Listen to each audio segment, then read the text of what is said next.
what's happening.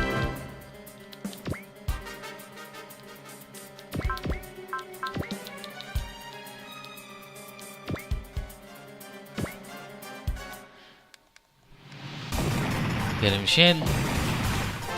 And then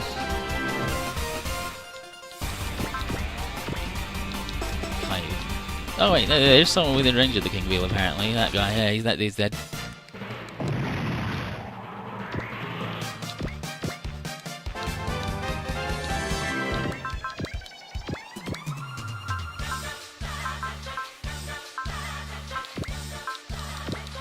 Kiriko, I think she just learned that actually.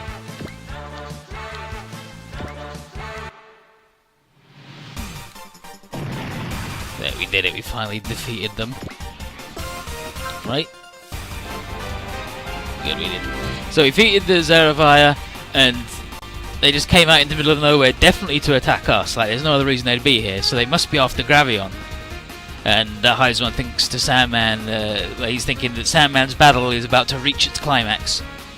But we won, so now we gotta deal with the bullshit we've been putting off. The Toga, AG, not talking to each other bullshit.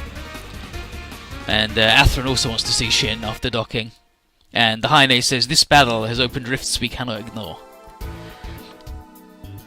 Shin! Punches him.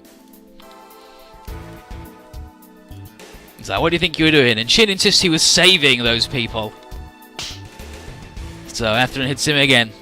Wow, the captain slapping the guy. I've never seen that before. But he says, this is war. You're not a hero. You're not in a position to make your own judgments. You have power, so keep that power in mind. And everybody understands why Atherin did it. But Toshio wonders if it'll have the right effect, because Shin is a little unstable, to say the least, so there's a good chance he might just explode, or go off and sulk. And he says this is the flip side of how happy he was after the battle near Orb. He's fighting for the joy of protecting, but it doesn't always work that way. Tetsuya just goes, he's a fool. And then everyone's like, whoa dude, shut the fuck out, why are you allowed to say that? And then he says that makes him innocent, and those who act bravest are the ones holding the most inside them. And everyone's like, the problem is that normally Camille would be there for Shin, but Camille's got stuff on his mind, so he can't deal with Shin's bullshit also. But we took out the time to go through the Lohengrin Gate. And Harry and Laura are in a chat.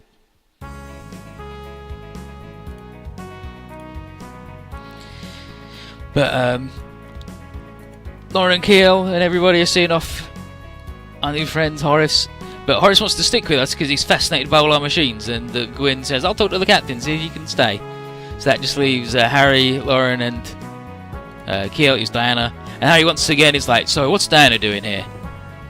And Q says, I don't know what you're talking about. I'm Kiel Heim. He says, well, either way, my mission is to protect... And then he says, she says, either way, your mission should be to protect Diana.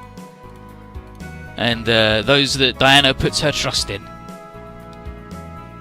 And he says, understood, Kielheim. My duty as a soldier of the Royal Guard is to defend Queen Diana. And he says that means you must protect this Kiel. And yeah, so Harry says that he'll protect Diana, and he asks Lauren if he can protect this Kiel. And Lauren says, with my life.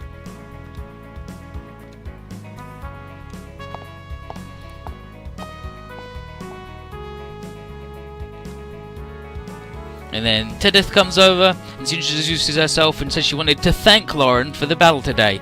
And then she gets right up next to him, real close, and Lauren is extremely uncomfortable.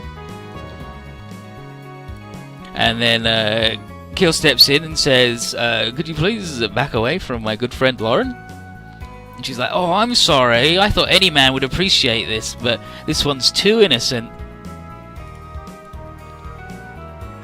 And then internally, she's identified Keel as a woman not of this earth, and that makes her a target.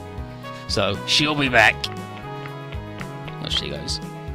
But Everyone's running over. He's like, yeah, Lauren. He's like, hey, how's AG doing? Is he fucking? He's like, nope, lost him. Don't know where he is. He's just fucking gone. He's not on any of the 3 ships, and his room's been cleaned out. Don't know where he is. And the mate's like, really wanted to undress him, but whoops.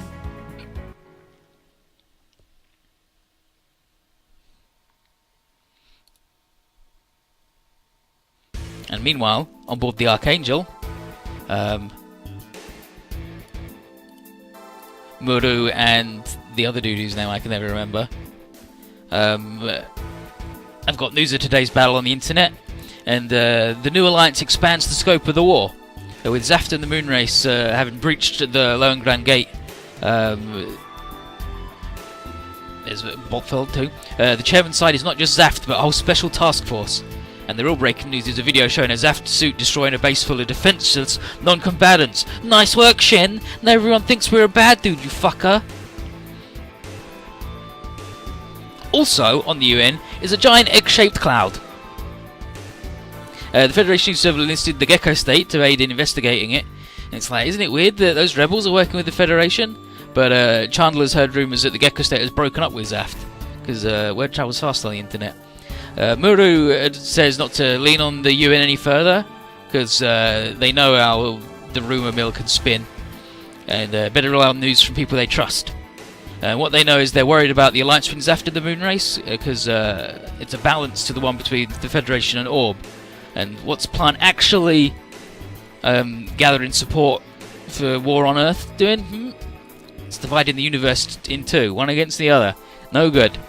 But Plant has remained pretty diplomatic while Earth exiled the coordinators and the space noids, because the Titans and Blue Cosmos are full of jerks that are racist.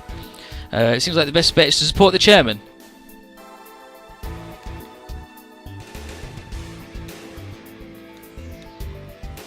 It's Kigali.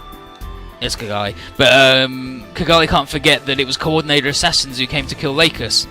And Durandal has her imposter, which is Mir. But that doesn't mean Durandal is behind the assassination attempt. But Kira doesn't like the fake Lakers either. Whatever he's doing, Durandal is lying to people. He's a real jerk. And then the real Lakers says, let's find the truth for ourselves. Is that not why we left Orb with Kigali? No, I guess maybe. And then let's check the bazaar. So you know, these things are more expensive again. Ooh, I love the nano machines though. The linear seat is also really good. Like I figured out what that says. I was like, but it's linear seat. But